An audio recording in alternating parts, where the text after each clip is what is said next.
Hello, hello. I am so honored and excited to be in conversation with one of the coolest disabled people I know. I am Emily Ladau. I am a disability rights advocate. I am the author of a book called Demystifying Disability. I am very passionate about cultural access and creating opportunities for all people to enjoy what culture has to offer. What you're not able to see in the screen is that I am a wheelchair user. What I am showing in the screen is that I am a white woman with brown hair pulled to the side in a bun, wearing glasses and a red and black and green floral dress. We do this for accessibility purposes in case anybody is either calling in or has a vision disability. We just want to make sure that we are leveling the playing field for everybody. I want to turn it over to Gaelynn to give a brief introduction of herself and also a visual description. And then we're going to jump into a conversation about Gaelynn's memoir. And I am so excited to chat with her. Yay. Thank you, Emily. My name is Gaelynn Lea, and I assume if you're here, you probably know that already, but I am a musician and a writer and a public speaker about disability, and my music is experimental folk music on the violin. And in April, released the memoir. It wasn't meant to be perfect, which is why Emily and I are gathered to chat with you today. I am a short white woman in an electric wheelchair. My arms and legs are kind of bent at 90-degree angles, more or less, and I am wearing a blue patterned dress and a Celtic knot necklace and a blue hair clip, and my long braid is on the side. And I'm in my kitchen, basically. I'm in my studio apartment, but that means I'm essentially located in what I call my office, but looks like the kitchen to all of you. So, yeah, but I'm just excited for Emily had some really great questions. She was one of the early readers of the memoir to provide a blurb, and I was excited to have disabled people be in that just because I know that while you write it to be educational, you also want it to resonate with people who have some similar experiences as you. So I was just excited that she agreed to do this event with me. And I hope you follow Emily's work after this if you aren't already. So, yes, I'll open it up to you for the questions. How about that? Awesome. So it was really exciting for me to be an early reader of Galen's book, largely because it resonated with me as somebody who saw myself in a lot of the stories. I am not a musician, so that was where our stories diverged. But as somebody who is very passionate about engaging with the arts, engaging with culture, and also just having a disability experience growing up at a particular age in a particular generation. So much of what you wrote really struck me and resonated with me.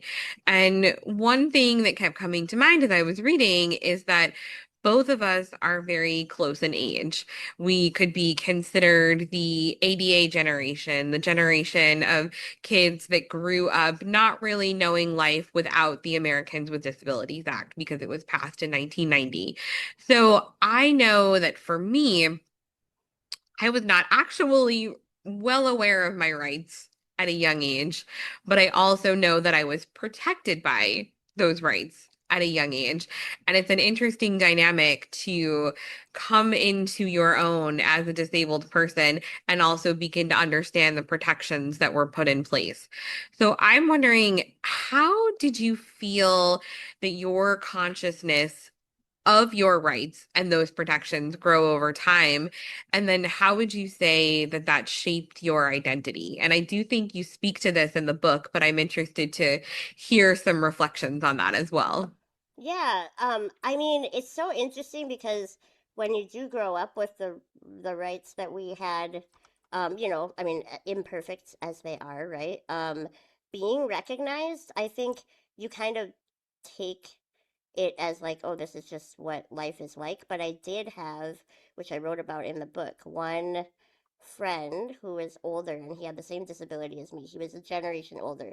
He's about my mom's age. And he used to describe what it was like living in our hometown before the ADA. Like, I mean, he had to be carried up to his classrooms. He was in a separate room than all his friends. Like, he had to go to the special ed room, even though he didn't technically need intellectual like accommodations. That was just how they did it in Duluth when he was growing up.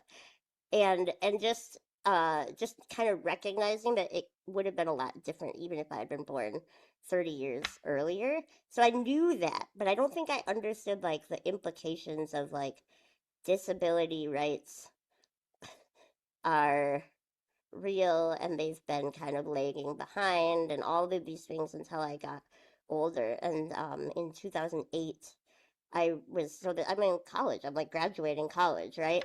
And I read Harriet McBride Johnson's Too Late to Die Young, which was the first disability related book that I ever read, which was my senior year of college. I cannot emphasize that enough. And I kind of had like all these things started clicking in my mind like, oh, this is like a real problem everywhere. This isn't just me. This isn't in my head. Like, and not that everything's a problem, but the areas where I experienced barriers, I began to realize were like much bigger than just this is my spat of bad luck or whatever, you know? And so my awareness as an advocate, even though I grew up in this generation where I knew I had physical access to buildings, for example, because of the ADA, and I knew that it would have been different had I been born at a different time, there was still a lack of like just how pervasive this is and how there really is a cool community who's always been working to better the situation for people with disabilities. I was really not clued into that because as I don't know how you were, but I didn't really want to identify with disability as a kid. Like I don't know if any of us did if we grew up with one. Maybe some people were like I think maybe now it's changed where you're proud from the beginning or you're taught that it's okay to be cool with your identity, but I just wanted to fit in my peer group, really. And so all this development came much later. I would say college and after college, and it continues to this day. Honestly, keep learning and like growing. I think it's which is cool. Like that's a really positive part about it. I think. I think so much of what you're saying really resonates with me because I know that when I was younger, I often wanted to disassociate from my disability. And that was because I was socialized to think that was what I needed to do. It Hmm. was the biggest compliment that you could pay me to say, "Oh, I don't think of you as disabled," or I "Oh, I know, isn't forgot that that you weird? use a Yeah. wheelchair." Yeah, all Yep. the Yep. time. Yep. And it wasn't until later on in life that I finally realized if you were saying, I don't think of you as disabled, or I forgot that you use a wheelchair, you were essentially saying, I need to overlook a major part of your existence in order to see you as a whole human being. Yeah. And that was and still is a journey that I am on, Hmm. regardless of the fact that I know both of us are very loud and proud about disability pride and self-acceptance. That's really hard won. And I think a lot of that comes from how we are treated at an early age as disabled children. Hmm. And one thing that you explored that really, really stuck with me Yeah. was talking about being a young kid and having aides or paraprofessionals who were with you while you were at school.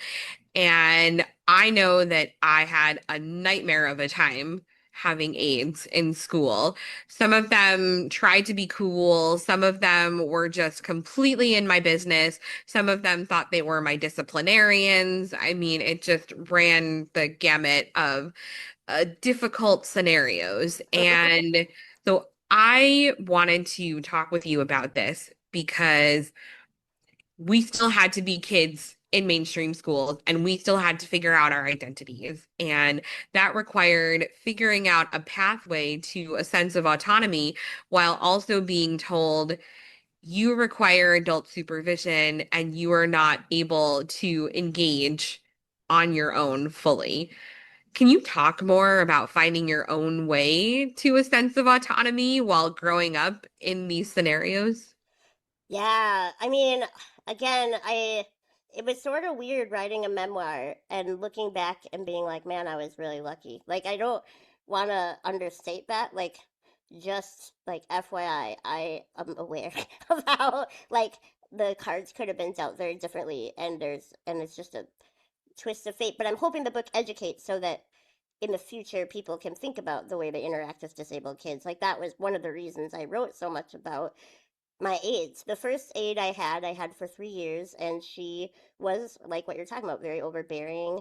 I think she meant well. I do, but I don't think she had any training on how to the world of disability, and so she was she always told me to be ladylike and like at the lunch table in front of my friends, and she would ask if I have to go to the bathroom like in the middle of anything I was doing. Basically, it was very embarrassing, and I was very frustrated by her, and I would complain to my mom, and she would be like, I get it, but like I don't know what I can do for you. And then just by chance I ended up getting a really amazing aide in third grade who we clicked so much that my mom actually went out of her way to convince the school to let her go with me to the next school, so like junior high. Eventually she came with me, and it didn't work out like she was always just my aide because they were making an exception. She had many other students, so I only saw her when I needed her, which was basically in the bathroom and getting my books out of my locker. Those were the two things that I needed help with every day. And so we would see each other like a little bit here and there, and she was so different. And I asked her about this before I wrote the book. I actually called her because we're still in touch. She's a really, really wonderful person, Mary Strumdahl. And she, I said, why were you so cool? Like, what about your life made you and she just said, I just thought about how I would have felt as a kid. And like, and she's like, I know that it was a fine line to walk, and I'm not sure I always did it well. Like, sometimes I feel like I probably should have stepped in.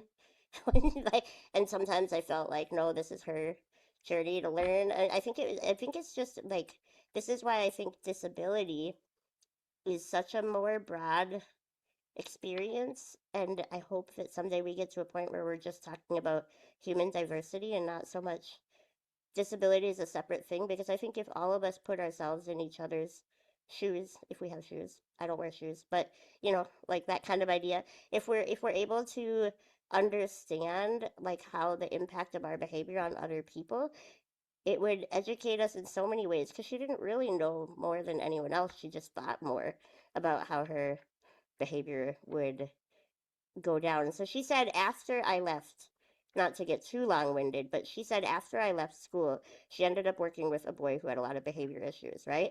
And he was failing all his classes. She was assigned to work with him in art class. And she pulled him out of school or out of class one day, and she said, here's the deal. No one has to know that I'm assigned to you if you behave yourself. I will not intervene. I will act like I'm the aide to the teacher. I will not bother you. But I do have to intervene if you act out or whatever. And that is the only class he ever made it through without behavior issues, because she treated him like a person who could like, and again, that wouldn't work in, she said, I mean, obviously that wouldn't work all the time, but it was really cool to hear that she really got that, like, sometimes all you want to do is be a kid, and she gave him the opportunity to choose that, and he was able to make that choice. And teachers were really confused. They're like, why is this happening? And I think it's the way he was being treated by other aides was, pushing him into a on good headspace. And so it was really cool that she carried that like forward beyond me, but she was pretty exceptional. She was very funny, and like just kind of made you realize, and I wish that people had this experience too. If you get a good helper, if you get a bad one, it's a horrible experience. If you get a good one, it makes you realize that it's not that bad to need help. You know what I mean? And I wish that in aging and all these different areas of life, people could understand that it's not the help that's the problem, it's the way you give it can be a problem. But if you have good, compassionate, like respectful help that's like based in almost friendship, I mean, I think of her as a friend, then help is like, it enhances your life, it doesn't diminish it. And I think aging and disability really need to get on the same page in this regard, because it's such a big deal to me. That's like the next thing. That's my next frontier, is like, how do we talk about aging and disability together? Because it's like everywhere I look now. That's what I see. You know what I mean? So, and Mary was a great educator for me to like understand that as an adult later and talk to her about it. So, she was really cool. I hope you enjoyed that chapter. I'm glad that you resonated with it because I was like, it's kind of weird to talk about. Nobody I know has one of those, but I know other people did. I think it's a very specific scenario, but I also think that it's universally relatable in the sense that all kids are trying to figure out their own sense of autonomy and agency and how to navigate the world. And when they are offered support or help in ways that counter their own autonomy, then of course the answer is I'm going to push back on that because you're questioning my humanity. Whereas if you're respecting their humanity and you're recognizing that they are navigating the very complicated world of growing up and being a kid. And disability at the same Yeah, time. and Yeah, disability on top of that. I yeah. mean, I think that, even if it's not a universal experience of having an aid, what you were pointing to about how we give and receive help, that really resonates with me. And I think it also connects back to the fact that as a disabled kid, you're already somewhat in the spotlight or noticeable in ways that kids without disabilities may not be. That being said, another similarity that you and I have is that we were both kind of the drama club kids, the theater kids, the nerds, right? In that sense, in the Yep. best way. Yes. Good Um, nerds. Good nerds. and I absolutely am still a theater geek. I was in the drama club. And it's interesting because as much as I try to sort of pull away from disability as an identity back then, I also was not afraid of being in a spotlight. And it sounds like you had a similar experience. So I'm curious if you feel like your theater experiences and being open to the spotlight were actually something that shaped a lot of the advocacy that you do now. It's such an interesting like what came first. Like, I actually think. I mean, obviously, my parents met in a play, so my genetics are outgoing. Like that, I mean, I'm a little bit introverted, actually. I don't think anyone realizes this, but I am not a straight up extrovert, but I do not mind the spotlight. That was like part of, I mean, from the very beginning, that was part of my um, DNA. But I have often thought there was a revelation I had. I don't know. I must have been pretty young, like 8 or 9 or 10, that like if I don't want to be mad all the time, I can't care how people respond to my disability. Like it doesn't, and I think in some ways that's helpful, in some ways that's hurtful. Like it's good to express frustration, and so I'm not saying none of us should ever like be annoyed, but I just knew I was starting to feel the twinge of like every time someone stared at me I was getting upset, right? And I was like, this is not actually how I want to use my, like, this is not worth my life energy. So I made a kind of pretty conscious decision early on to just not care about it. And I mean, I can't, again, I'm not a god or anything. Like, I probably do on some levels. It still irks me, but I don't spend a lot of mental time thinking about it anymore. And so that then the great news is if you're like, whatever, I stand out everywhere, little kids are sometimes going to cry when they see me. Like, there's not much I can do about that. Like, that's just my existence. Then, like, the idea of getting on a stage is not as scary. I mean, I actually do still get stage fright. So like I've like puked before shows and stuff. I'm not like above that, but I think the idea of being seen, it just like it became like if you're not okay with being seen, you're going to be really unhappy. And I want to be happy. So I was like I just have to be okay with it. And I usually just try unless I feel there's some really edifying moment, I just usually let people have their reactions and then not respond because unless I do, sometimes you feel led like this is, I should say something now because I think I could help rectify a really like misguided thought. But a lot of times it's just like that's their perception. And I think as a performer, I've had to hone that even further because I think I'll say that I think most people like my music for my music, but I know there are people who are like, oh, she overcame something. Like, I know there are different reasons that people are drawn to my performance, but if I'm going to be an authentic artist, I have to just make the music and write the book and do the thing without worrying too much about the people who might be coming at it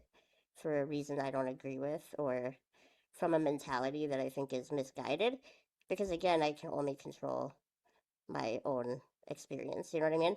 It's a life lesson, and I think disability has been, in a weird way, like a pretty big blessing in that regard because I think about how so many people don't want to stand out and they're really terrified of it. And it's like, dude, just use a wheelchair for a couple of years and you will have to stand out. And either you'll make peace with it or you won't. But, like, if you do, it gives you a lot of freedom, I think. I don't know. Do you agree? Like, I'm just curious. I've never really chatted about this, especially in front of people, about Totally. yeah, I think that it's something I grapple with quite a bit, where I, for so long, tried to make myself small. And now I've come to realize that I think of my wheelchair almost as being like my peacock feathers. They are noticeable. They make an announcement when they enter a room, and I am okay with that. I know that I take up space, and I just need to do so unapologetically. And I think that that is something that we are constantly told as disabled people, especially as disabled women, is not okay. You should shrink yourself down.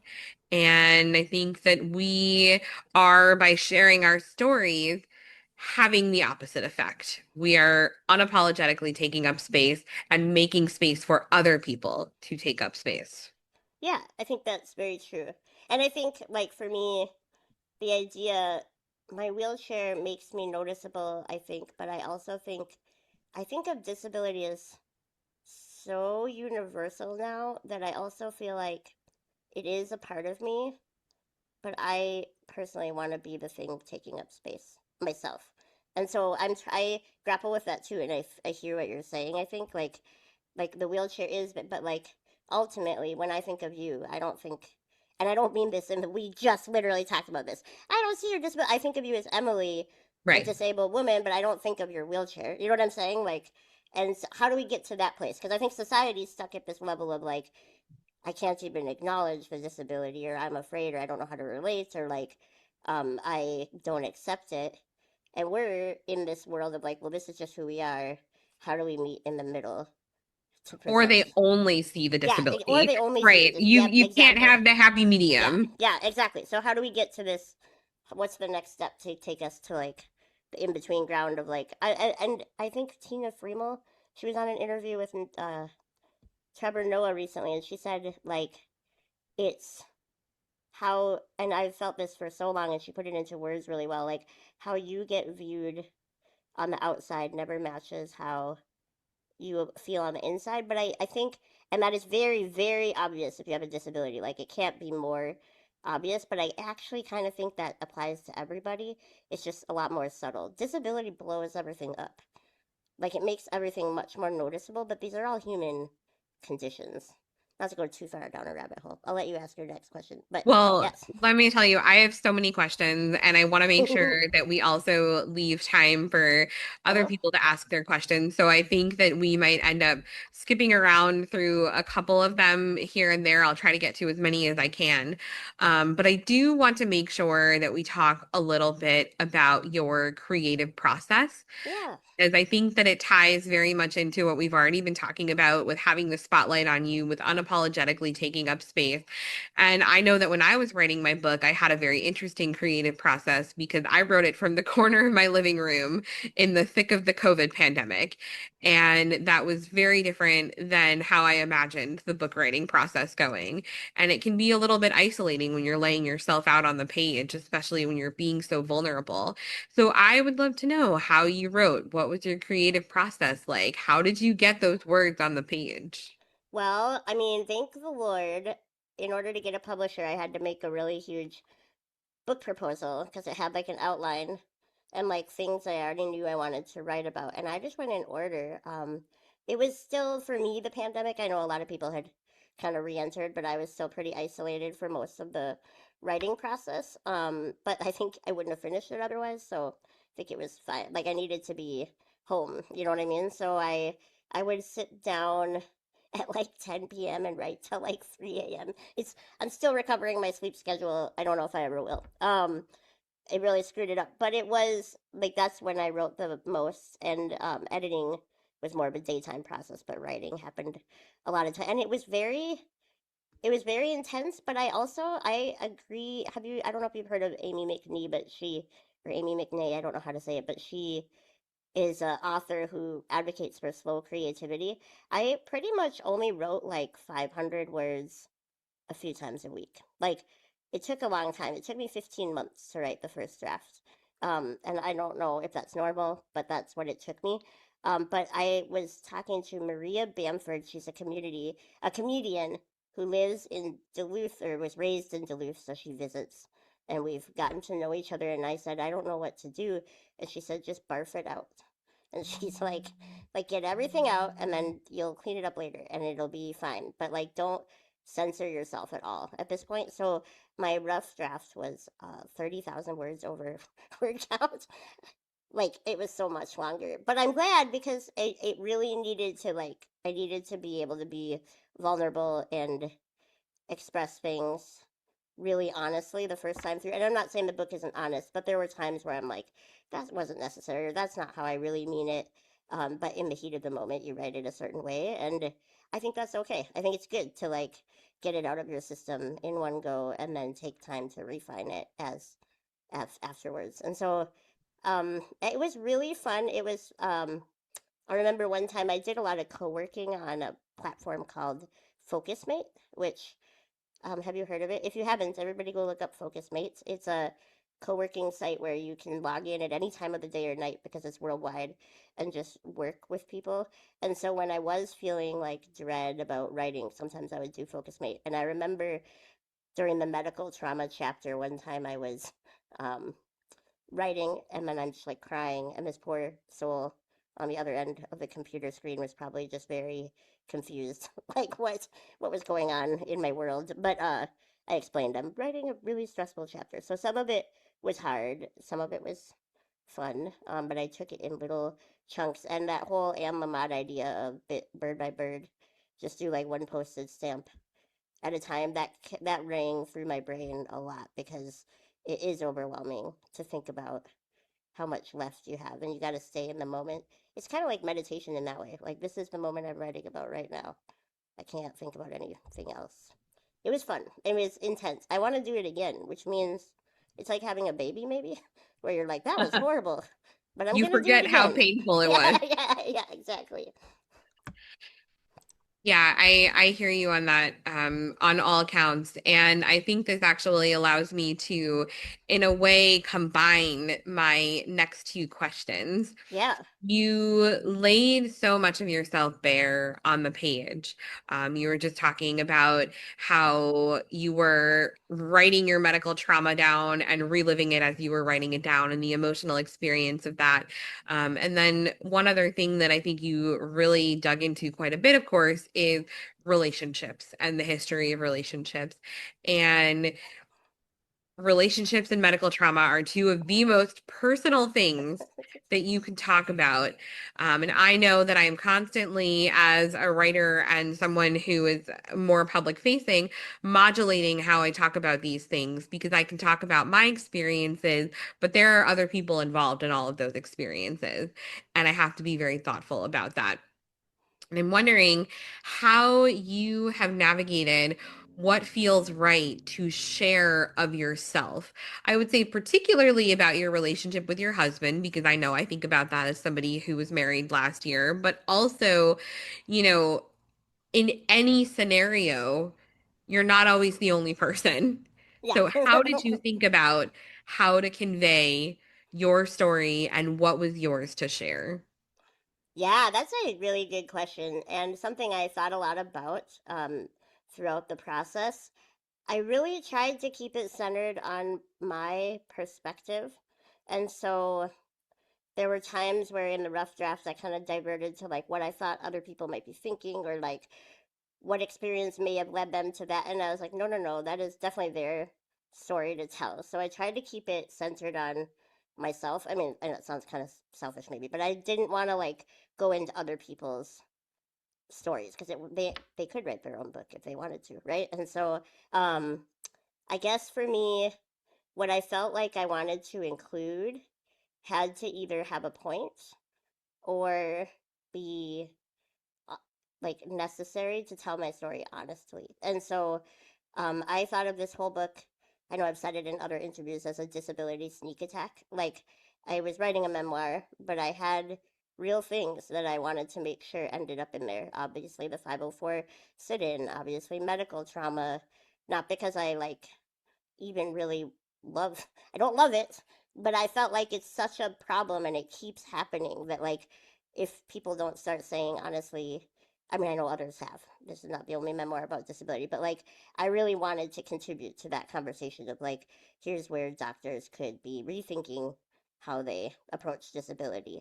And then sexuality is another one that I feel like is so difficult for many disabled people. I wrote a paper on disability and sexuality in college, and it's like the heart, like statistically, it's the thing we struggle with the most. Like in terms of what's the hardest part of being disabled, sexuality consistently came up as like the hardest thing. And so I knew I needed to talk about it. Paul is very private, my husband, Paul, and I did talk with him and I didn't feel good about writing a lot about our sexuality. So I put it all on my friend Elliot, who is fine with it. He's openly gay now. We're still friends. Like everything's cool.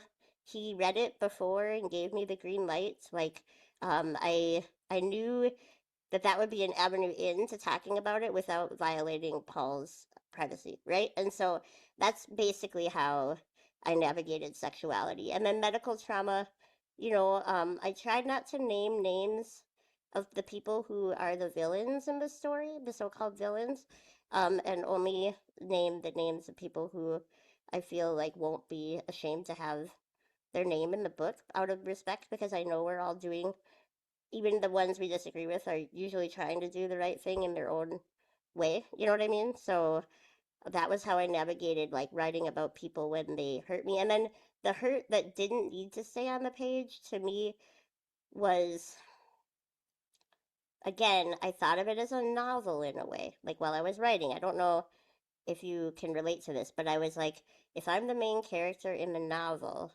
what about this is unique and pushes this story forward? My friend who we fell out with during college is not actually relevant to the plot of like me becoming. And so there were some stories that, well, very impactful to me, just didn't make it in because it had to have it had to support the journey of me becoming a musician and an advocate. And so what's interesting is by all accounts, I really do feel like it's pretty honest. Like I really tried to keep myself accountable to being honest, but there's a lot that's not in there. Like I got hit by a car as a pedestrian and it didn't even make the cut of like random things that happened to me in my memoir because that didn't serve the storyline. And so I think that was the creative choices were partly up to that. And then the weird thing is like yes, I wrote about like my first sexual experiences and stuff and it's very personal, but if you're going to read a book and you just summarize what happened, like that doesn't bring people into the journey. I mean, like I remember the first two, I had to submit 2 chapters with my book proposal, and she made my agent actually made me rewrite them because she's like, it feels like you're telling me what happened, but I'm not there. And so you really have to get under the skin to make it feel real. And us summarizing the painful stuff, if we really feel like it's important enough to include, which I think we need to be empowered to choose. Like I didn't write a ton about like what it looks like to help me in the bathroom because I don't think anyone needs to know. Like, I think I can summarize that and you can figure it out. You know what I mean? But there are some things that I felt like if I'm really going to explain my my thought process, you need to understand what I was feeling in that moment, and then you have to get under the skin. And the thing I think disabled people, because I read your essay recently, because I follow you on Substack, is I think disabled people are often being asked to bleed for people. Um, on the page, like discuss our trauma, blah blah blah. And I personally feel really resistant to that, even though a lot of my trauma ended up in the book. I did it like intentionally, and if I start feeling compelled to share because of outside pressure, that's like a wall that I personally would like to be able to keep. There's some things that I don't want to share, and I don't think I should have to share, and I don't expect that anyone else. It's about the putting yourself in someone else's shoes. I don't expect anyone else to relive a trauma that they're not ready to talk about, or to dehumanize themselves in a way because you're putting yourself in a disadvantage that no one else has to do, you know? Like, yes, could I talk through how the bathroom works? I guess, but like, what does that serve us? You know, it just makes, it's just voyeurism. I'm really anti voyeurism, and I always have been. And I mean, I've been asked to be on like Goop, you know, that show Goop? They wanted me to talk about my sex life. And I was like, no, I'm not, no, I don't want to do that. And I don't judge people who do, because if that's their passion, and they are really fired up about it, but that is not, I'm a musician. You know what I mean? So I was like, as much as I want to talk about it on my own terms, I don't want to talk about it just because I feel like that's what the people want. Our Yeah. culture, our algorithm. You know what I mean? It's such an algorithmy world right now. So, Yeah. yeah. Yeah, and I think you really point very well to this idea that we don't owe anybody our stories and we Uh-uh. should be the ones who decide how we communicate them. Yeah. I also think, two of the overarching themes that you were really touching on just now are both intentionality and accountability. And I think that there's a lot of intentionality that's required in how we communicate about our stories. And then also accountability, because even though we don't owe anyone our story, and even though no one else is in control of our narrative, when we are publicly communicating our stories, then we have a certain responsibility to how people respond to those stories and how we are conveying our own experiences in a broader context. We're suddenly in conversation with a broader context. Mm-hmm. Even though we shouldn't have to explain ourselves, the reality is that we're existing in a larger conversation. And I think that that happens in particular in discussions of disability because we will be talking about the choices that we made and how we chose to advocate or how we navigated a situation, or did we speak up or not speak up, or how did we feel about this particular accessibility issue. And you pointed to an experience that you had where you held a concert at an inaccessible venue and then received some heated emails with some backlash. And I think that points to being someone who is then in the public eye and realizing that even if you make a choice that feels right for yourself, that has ramifications for other people. So I'm interested, going back to the intentionality and the accountability of it all, how do you navigate the responses that you get to your own advocacy? How do you respond when people say, I would have done this differently, or I would have engaged in another way? Yeah, that's so interesting. I, I mean, I will say I haven't, as of yet, experienced a lot of public backlash. I mean, I don't want to lie and be like I have. And I wish it on no one. Yeah, no, I know that I know that this is like a real thing for a lot of people. My personal like guiding principle, I guess I would say, because I mean, there's been some times where privately I have received backlash, like maybe not publicly on like comments or whatever. But and backlash is sometimes deserved and sometimes not deserved, right? Like it's we're all navigating this little globe as well as we can. And so I guess my guiding principle is like that we're doing the best we can. It's okay to admit when you were wrong. And like sometimes I think I have been wrong, and sometimes I think that it's their baggage that they're bringing to me, and I can't always fix that. You know what I mean? I think it's good to admit if there's like something that you could have done differently, even if that does not mean beating yourself up about it. It just means like we're all here to grow, right? And then I guess my guiding principle is that if I'm gonna ask people to understand that disabled people who maybe can't work or can't communicate or need help to do everything, if I'm arguing that they're as equally valued as anyone else, which is my premise, and I think ultimately is the premise of the disability justice movement, I would hope. I mean, like, that's how I see it, is that we're all valuable. Then at the same time, the way I conduct myself has to acknowledge the value in other people, including ones that disagree with me. And so, one reason I tend to just not respond to, because I mean, I guess I do get some negative comments from time to time. My favorite, most memorable, and I almost put it on a T-shirt was, "Ack, the midget lives. I thought she was dead." I was like, what? I don't even understand how that. Okay, it actually made me laugh. I was not mad, but because it was so ridiculous. But I mean, I guess sometimes I see that. I just generally don't respond because that is their that is just their thing. Like, I just don't. I mean, I care that we're polarized, and I don't want to add to that. And that's what I think to me has been the hardest about social media.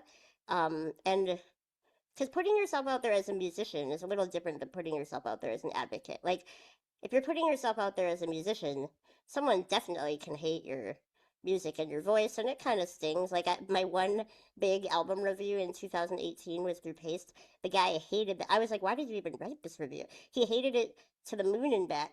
He used the word twee, which I had to Google, which was not fun, and like it was terrible. And so I was like, and that sucked, and it was painful, and I had to eventually let it go and realize that this guy and I were just not coming from the same point of view. Like, he had a more cynical view of the world than I did, and he hated my music for that reason, and that's on him too, right? But in general, like, clapping back to him isn't accomplishing anything. Like, to me, so that's how I see it. Like, I know everybody, again, everyone's got to figure out their own way of handling criticism and hate and bullying. Like, I know that, and there's no one right way. But for me, I just think anytime I respond to that, I'm adding to the polarization, and I don't want to. I feel like the thing I want is a less polarized society, and I think the only way I get there is if I behave in a less polarizing way. And it doesn't mean being a doormat. I'm still figuring that one out. Like, I'm not like an expert at life, but I'm just saying, for me, I think adding to the social media dialogue of like arguing is just not the way I think our society is going to improve. So I just don't put a lot of energy into that. And thus, Yeah. because I haven't received a lot, and I don't know if they're connected or if I've just been like, generally people haven't yet discovered that they can like troll my accounts. Maybe they will, but like, I also wouldn't respond. I would probably delete their comments, to be honest. So that's how I handle it. I don't know.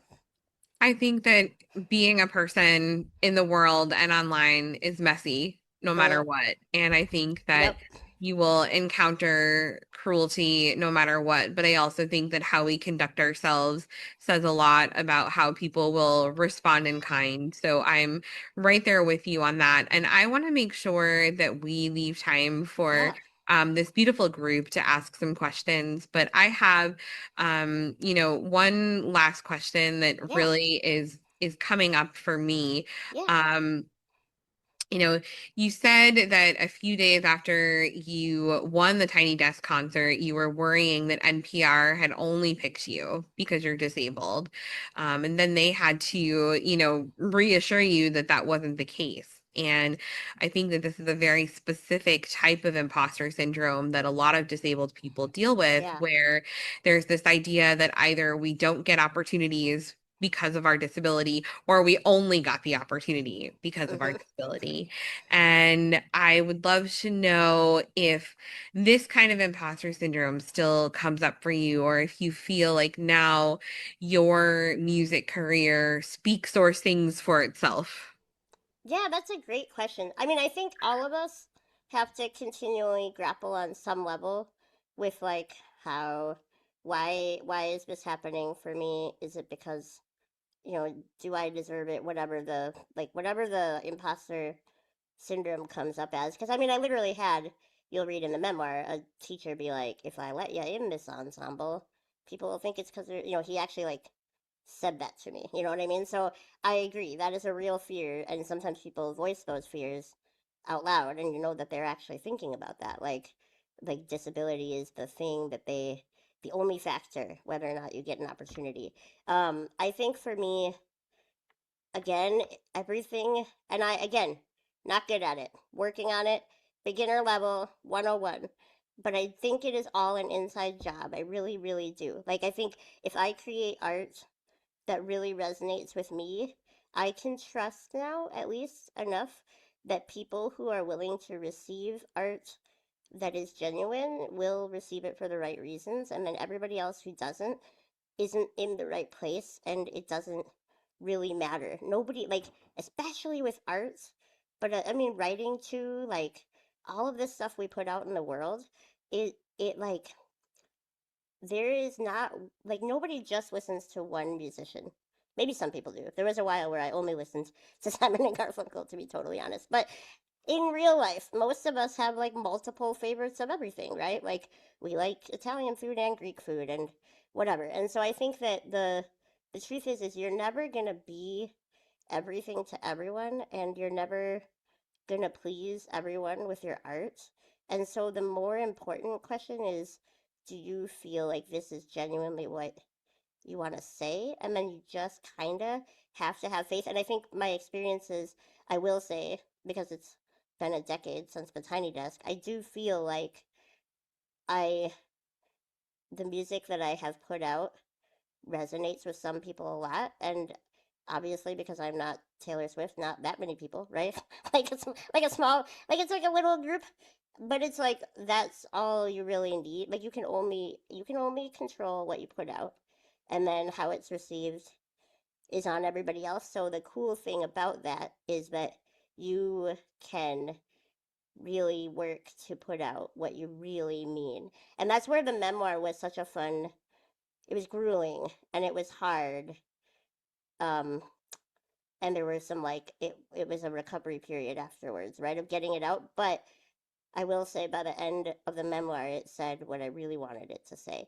And like, that is all I can do. And ironically, a month later, the publisher was like, yeah, it's a little disappointing in sales. And, and you're like, what? Oh no. But so you can't, like, and that hurt, right? Like, it did, actually. I was like, kind of bummed for a couple months there that, like, oh, it didn't have all these high hopes that I had had for it.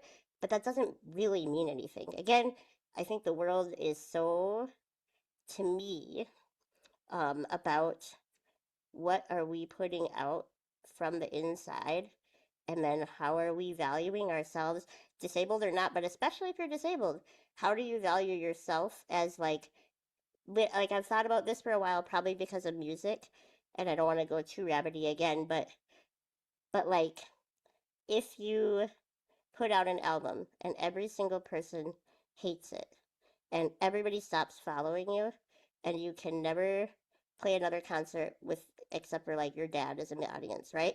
Like, if that happens to you, you're actually not less valuable than if your music blows up. You really are the same amount of valuable your entire life. And it's hard in a society that does not mirror that for you, but you have to hold on to that.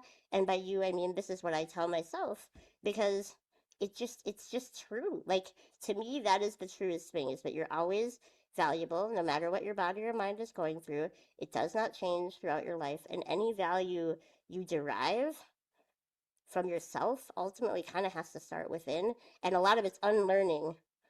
Like, I mean, I've put it out there too. Like, my own worth is out there, and like, I have to reclaim it and be like, no, no, it's here. Because otherwise you start feeling, I'm sure you've done this, where every moment you're in is this an Instagram post, like, wait a minute, hold on, I want to like be here in this moment, and like, you can claim your value and say, no, I post 3 times a week, and that's all I have to do. Because we have to make space for ourselves to be people. And I think disabled people, especially right now in this political moment, are feeling a lot of like, how do I prove that we have value? And we do need to do some of that, but we need to save some space for ourselves too. You know what I mean? And it's hard. I mean, I'm feeling that hardcore right now. Like, oh, so much going on.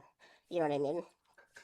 I feel everything you said so deeply. And I also want to check in to remember how much time we have left. Were we ending on the hour or were we ending I in a said half an hour? we're at ending in half an hour, but we could. I might when we're ready to switch to questions from the audience. I can stop the recording because I won't put that part on YouTube.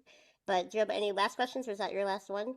Should we open it up? That was my main last one. You know, I always have sort of the typical questions, although I don't feel like this was a typical conversation. I always like to talk about, allyship and things like that. But I also think that maybe it would be better if we just leave space for the organic conversation that comes up because it seems like this is more of a community conversation Yeah. than maybe that external conversation.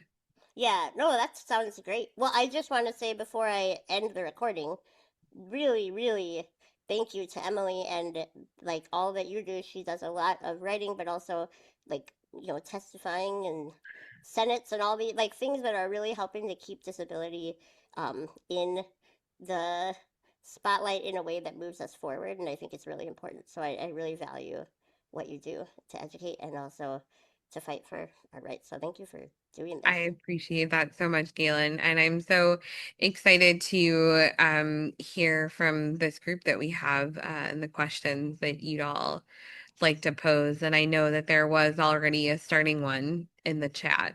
Oh, cool. I'm going to end the recording. Folks, thank you for watching.